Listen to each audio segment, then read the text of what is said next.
भाजसम पारकाना खाड़ पारकाना बेरपदा चेत बिन मेना तेहना नोआ गुलिकांड इदी काते माने स्वाधीन भारत रे पुइलो अनकान गुलिकांड जतो मारांग गुलिकांड काना अदो नोआ गुलिकांड नोआ मिटांग अब अलग राज मेनते नोआ गुलिकांड दो को हुई होचो केआ मेनखान उनको अबोरिन हर आदिम हर अब तो एटा रे मिसा सेना हर दो बांग काना पुतो गे एटा रे दो गोबल तहन हर दो बांग काना अदो ओनाते ओनको संगठन को बनाव तहन अदो संगठन कटी रे नोड को जारलना मेनखान को भारत सरकार ना नाम केट को नुको को जुमिदो कना ना जुमिद दाल रपुद हुआ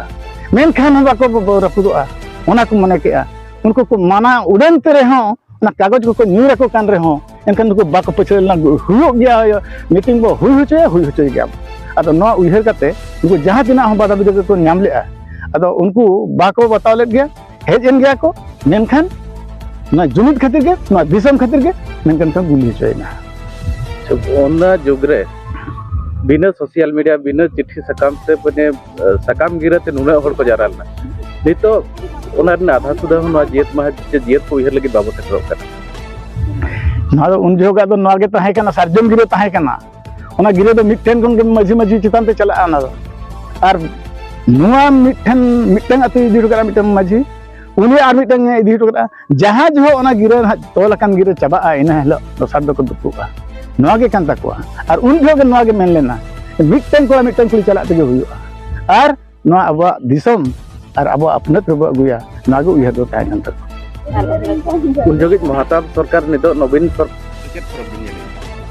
उनी महताब सरकार दो नोहा कनाय आर नुई हो पाले उनका के जोय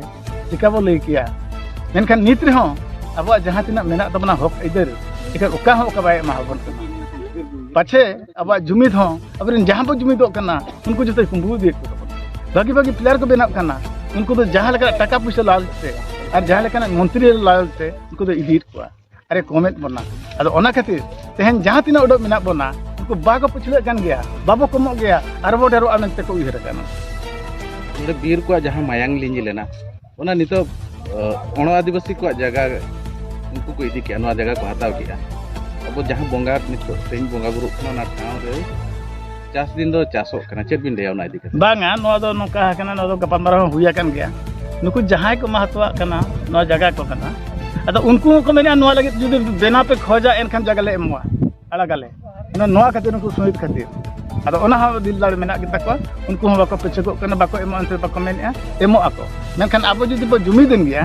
एनखान तो ठीक नो जगह को एमाबन गया और अब उनका ठाव बनाव दाड़ेगा।